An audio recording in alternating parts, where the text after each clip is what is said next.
Assalamualaikum warahmatullahi wabarakatuh. Bismillahirrahmanirrahim. Alhamdulillahirrabbilalamin. Allahumma shalli ala sayyidina Muhammad wa ala ali sayyidina Muhammad.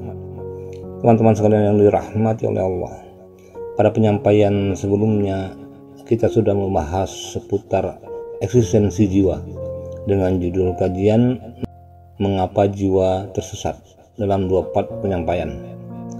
Dan pada penyampaian kali ini saya akan mencoba menyambungkan penyampaian seputar perihal jiwa tersebut dengan judul mendeteksi red spot jiwa.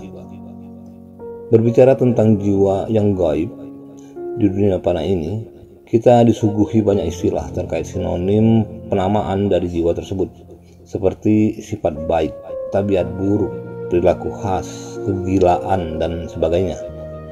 Namun, beragam macam istilah atau penamaan untuk jiwa tersebut tidak terlalu signifikan menstimulasi manusia untuk mengenal jiwanya seperti apa.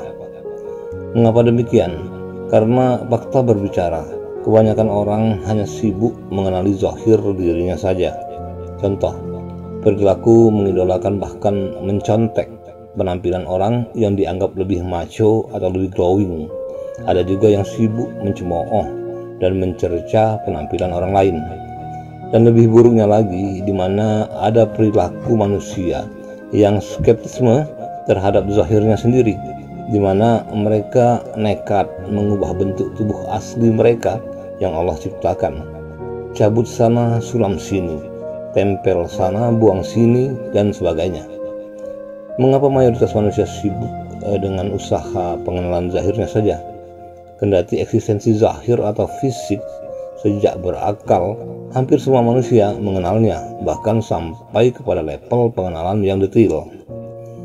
Lantas mengapa manusia tidak tertarik untuk mengenali dimensi lain dari dirinya yang belum dia kenal sama sekali, yaitu jiwanya? Ketidaktertarikan mengenali dimensi jiwa itu penyebab utamanya adalah faktor di mana jiwa itu tak kasat mata. Sementara mayoritas manusia memaknai ketertarikan itu hanya pada gelombang bayangan yang ditangkap oleh mata zahirnya saja. Lalu faktor yang ketiga adalah menutup pendengaran dari mendengarkan suara-suara tanpa makna baik. Dan faktor yang keempat adalah membersihkan hati dari semua kotorannya. Atas 4 faktor inilah maka mayoritas manusia condong untuk memilih tidak tertarik mengenali jiwanya, bahkan boleh dikatakan tidak peduli. Kendati mengenali jiwa itu adalah syarat utama untuk meraih keselamatan hidup di dunia terlebih di akhirat kelak. Jadi jika kamu tidak peduli dengan eksistensi jiwamu, apa mungkin itu artinya bahwa kamu juga tidak peduli dengan keselamatanmu? Tentunya tidaklah demikian. Karena mengenali jiwa adalah kunci penting untuk meraih keselamatan dirimu seutuhnya. Oleh karena itu, menjadi sangat logis dan wajib berikhtiar mengenal jiwa itu, dan ini adalah fardu ain. Memang orang yang tidak kenal jiwanya tidak lantas dikatakan gila.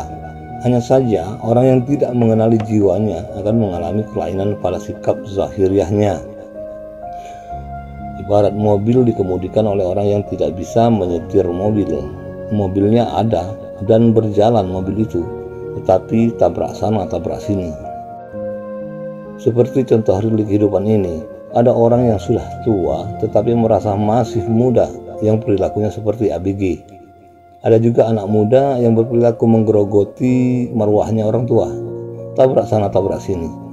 Pribadi yang demikian adalah contoh pribadi yang tidak mengenali jiwanya sendiri, dan ini adalah dari kelompok kebanyakan manusia. Lantas bagaimana mengenali jiwa itu? Apanya yang harus dideteksi? Sebelum menjawab bagaimana dan apanya, izinkan saya terlebih dahulu memberikan clue penyampaian ini.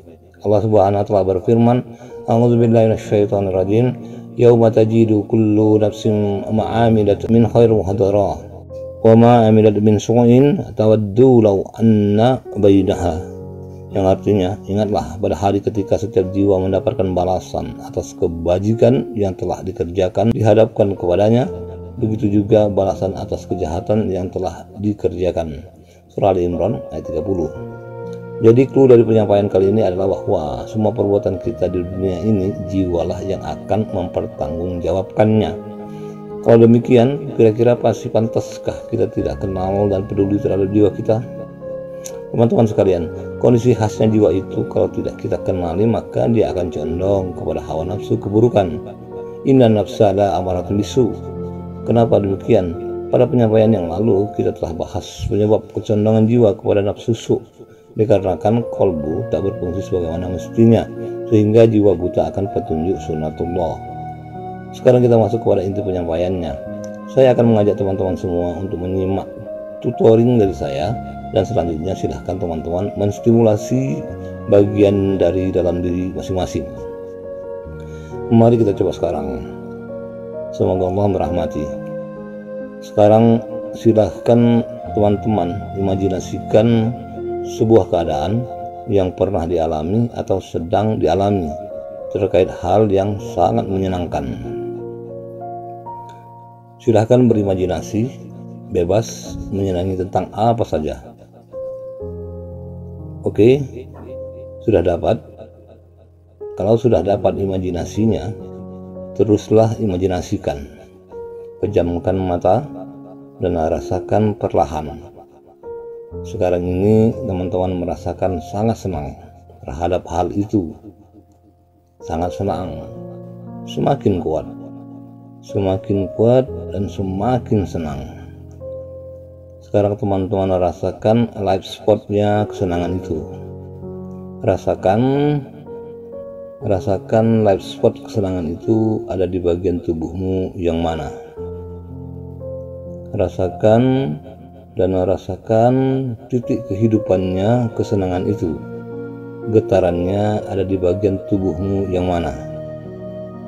Di kepalakah, atau di dada bagian tengah kiri, atau di dada bagian bawah. Silahkan teman-teman deteksi dan rasakan getarannya.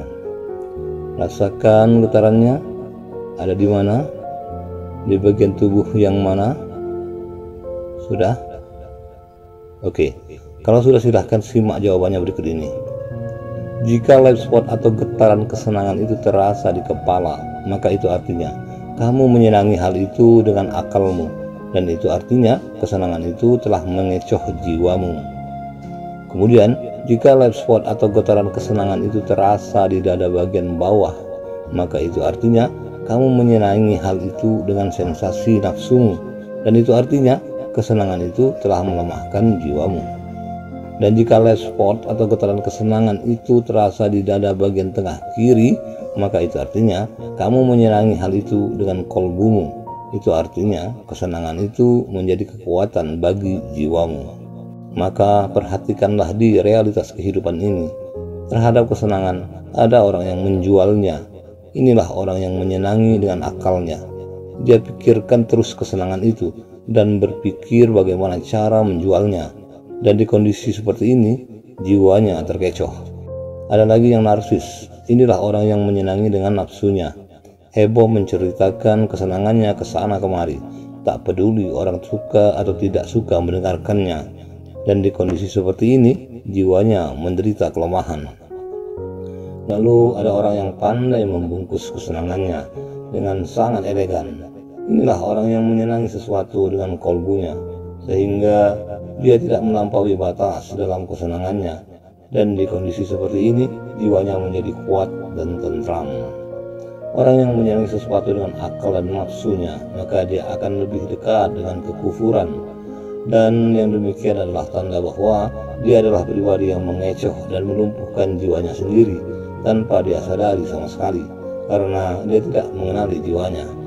Sementara orang yang menyenangi sesuatu dengan kolbunya, maka dia akan lebih dekat pada rasa bersyukur. Dan ini adalah tanda bahwa dia sadar sedang menguatkan jiwanya. Pribadi yang demikianlah yang mengenali jiwanya dengan pengenalan yang akurat. Ini salah satu simulasi mendeteksi live spot jiwa. Ada juga live spot jiwa terhadap kebencian. Untuk itu silahkan teman-teman lakukan simulasi mandiri sendiri-sendiri. Semoga penyampaian ini bermanfaat dan Allah meridhai. Wallahu a'lam bishawab. Assalamualaikum warahmatullahi wabarakatuh.